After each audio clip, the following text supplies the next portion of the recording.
Najib tak setuju Akta Anti Lompat Parti. Siapa dalang cuba jatuhkan Tok Mat? Tiba-tiba ROS U-turn. DAP bertegas gesadakan undi percaya.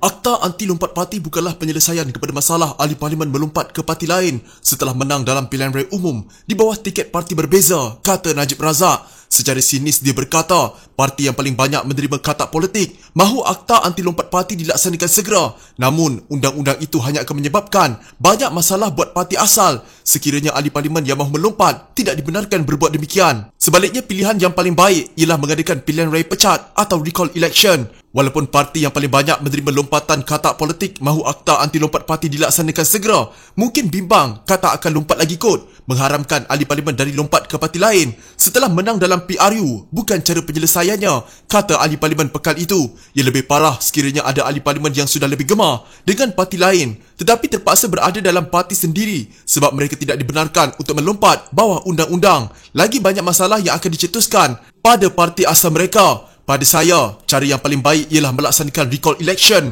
ataupun pemilihan semula seperti diamalkan oleh beberapa negara Commonwealth lain. Di sana, ahli parti yang mahu tukar parti atau dipecat parti mereka akan hilang kelayakan sebagai ahli parlimen dan pilihan raya kecil akan dilaksanakan bagi kawasan parlimen tersebut. Cara ini lebih adil pada parti asal dan bagi pengundi, katanya di Facebook. Meskipun tidak menyebut mana-mana parti, Najib dipercayai merujuk Parti Bersatu yang banyak menerima ahli UMNO yang bertukar haluan setelah menang di bawah tiket UMNO dalam PRU lalu. Pilihan raya pecat adalah sistem yang membolehkan pengundi di kawasan pilihan raya memecat wakil rakyat mereka sebelum tamat penggal perkhidmatan. Sejak Ismail Sabri Yaakob diangkat menjadi Perdana Menteri, gesaan semakin kencang daripada pembangkang agar Akta Anti Lompat Parti yang sebelum ini diperjuangkan mereka dapat diwujudkan. Ia di tengah perbahasan sama ada pembangkang wajah, memeterai perjanjian kepercayaan dan perbekalan dengan pentadbiran baru pimpinan Ismail. Carangan pilihan raya pecat beberapa kali timbul di sebalik kelantangan gesaan untuk Akta Anti Lompat Parti. Antaranya, penganalisis politik Profesor Wong Chin Huat yang melihat pemecatan ahli parlimen yang lompat parti lebih wajar ditentukan oleh pengundi kawasan berkenaan. Usul Wong sekiranya pengundi tidak berpuas hati dengan lompat parti di kawasan mereka, mereka boleh membuat petisyen penyingkiran terhadap ahli parlimen terbabit sebelum membuat pilihan raya semula tanpa harus menunggu habis penggal. Di Malaysia, Pulau Pinang merupakan satu-satunya negeri yang meluluskan Akta Anti Lompat Parti yang mewajibkan wakil rakyat mengusungkan kerusi mereka jika melompat parti. Timbalan Presiden UMNO Datuk Seri Mohamad Hassan mencetuskan spekulasi apabila mengeluarkan kenyataan terdapat pihaknya yang mahu menamatkan karier politiknya. Menerusi satu video yang tular, Mohamad atau lebih dikenali sebagai Tok Mat pada mulanya dilihat sedang berjalan memasuki masjid sambil menggunakan telefon bimbit. Namun, beliau yang ahli Dewan Undangan Negeri Rantau disapa oleh seorang jemaah sambil bergurau bertanya mengenai nama beliau yang tidak terpilih dalam senarai Kabinet baru Perdana Menteri Datuk Seri Ismail Sabri. Tok Mat, nama tak naik. Nama sini naiklah, kata seorang jemaah. Itu namanya politik. Mereka hendak bunuh karier politik saya, balas Mohamad bersahaja sebelum masuk ke masjid. Sebelum ini, pemuda UMNO telah mencadangkan Mohamad dinamakan sebagai Menteri Keuangan dalam Kabinet baru. Ketuanya Datuk Dr. Ashraf Wajdi Dusuki berkata, dalam situasi mencabar ketika ini, negara memerlukan seorang Menteri Keuangan dipilih daripada kalangan yang biasa bergelumang dengan rakyat dan memahami denyut nadi mereka. Mohamad yang juga timbalan pengerusi Barisan Nasional serta ahli Dewan Undangan Negeri Rantau adalah tokoh korporat yang pernah bertugas di Bank Bumiputera Malaysia Berhad serta menjadi pengurus besar di Bank Bumiputera London. Selain itu, beliau juga pernah menyandang sebagai pengarah urusan Cycle and Carriage Bintang Berhad dari 1994 hingga 2004 dan CEO di Cold Storage Malaysia Berhad dari 1992 hingga 1994 serta pernah memegang jawatan ahli lembaga pengarah di Khazanah Nasional Berhad. Namun Ismail Sabri kembali melantik Datuk Seri Tengku Zafrul Abdul Aziz sebagai Menteri Keuangan selepas mendapat perkenan yang di Pertuan Agong.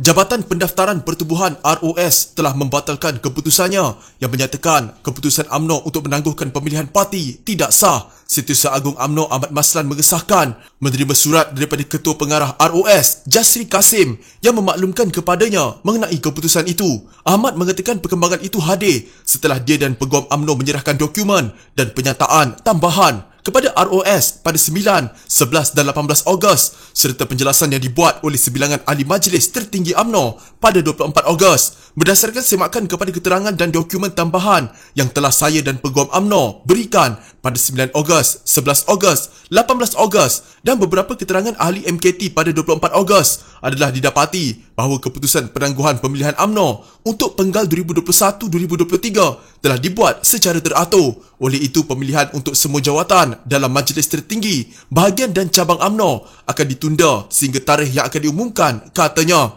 pemilihan parti mesti diadakan sebelum 29 Disember 2022. Bagaimanapun, Perhimpunan Agung Tahunan di semua peringkat masih boleh berlangsung tahun ini. Tarikh akan diumumkan kemudian, katanya. Ahmad Maslan mengucapkan terima kasih kepada pihak ROS atas kerjasama yang diberikan. ROS pada 6 Ogos menyatakan bahawa keputusan UMNO untuk menangguhkan pemilihan partinya selama 18 bulan adalah tidak sah. Ini dengan alasan bahawa majlis tertinggi parti membuat keputusan untuk menangguhkannya hanya setelah masa penggalnya telah berakhir. Bagaimanapun, Ahmad menjelaskan bahawa keputusan itu diambil sebelum berakhirnya penggal perkhidmatan mereka. Ahli Parlimen Bagan Lim Guan Eng menggesa agar usul undi percaya terhadap Ismail Sabri Yaakob sebagai Perdana Menteri tetap diadakan pada sidang Parlimen akan datang. Setiausaha Agung DAP itu berkata pelantikan Perdana Menteri baru ketika pertengahan penggal bagi mengisi kekosongan yang ditinggalkan Perdana Menteri sebelum ini memerlukan undi percaya bagi menunjukkan dia mendapat sokongan majoriti ahli Parlimen seperti ditetapkan Perlembagaan Persekutuan. Bagi Ismail Sabri, untuk tidak memasukkan usul undi percaya dalam agenda Parlimen adalah tidak berperlembagaan. Tidak ada alternatif atau kompromi untuk mengadakan usul undi percaya di Parlimen. Ia perlu dilaksanakan, katanya dalam kenyataan. Sidang Dewan Rakyat yang pada mulanya dijadualkan bermula 6 September hingga 30 September ditangguhkan seminggu ke tarikh antara 13 September sehingga 12 Oktober selama 17 hari, tambahan 2 hari daripada jadual sebelum ini. Persidangan itu menjadi perhatian apabila dijangka usul undi percaya terhadap Ismail Sabri akan diadakan. Ini kerana yang di-Pertuan Agong pada 18 Ogos lalu bertitah bahawa Perdana Menteri baru harus melakukan undi percaya di Parlimen untuk mengabsahkan kepercayaan majoriti diperolehinya di Dewan Rakyat. Bagaimanapun, terdapat pakar perlembagaan berpandangan usul undi percaya tidak perlu diadakan kerana kuasa perkenan agung adalah amat berwibawa dan tidak perlu disahkan atau boleh dipertikaikan oleh mana-mana pihak termasuk Parlimen. Titah agung untuk diadakan undi percaya harus dilihat sebagai bertujuan untuk mengukuhkan kedudukan Perdana Menteri sahaja, bukan untuk memberikan pengesahan pelantikannya, katanya. Dalam kenyataan, veteran DAP Lim Kit Siang, beliau mendakwa dalam email memaklumkan penangguhan berkenaan usul undi percaya terhadap Perdana Menteri tiada dalam aturan mesyuarat. Dalam pada itu, Guan Eng berkata kegagalan melakukan undi percaya di Dewan Rakyat bertentangan dengan titah agung sebelum ini. Dia juga berkata ia juga berisiko menimbulkan ketidakstabilan politik sekali lagi serta menjejaskan kredibiliti Ismail sebagai Perdana Menteri. Ini akan memberi kesan yang serius terhadap kemampuan Ismail sebagai Perdana Menteri untuk memimpin negara, memerangi wabak penyakit berbahaya dan mengeluarkan ekonomi daripada kemelesetan, katanya lagi.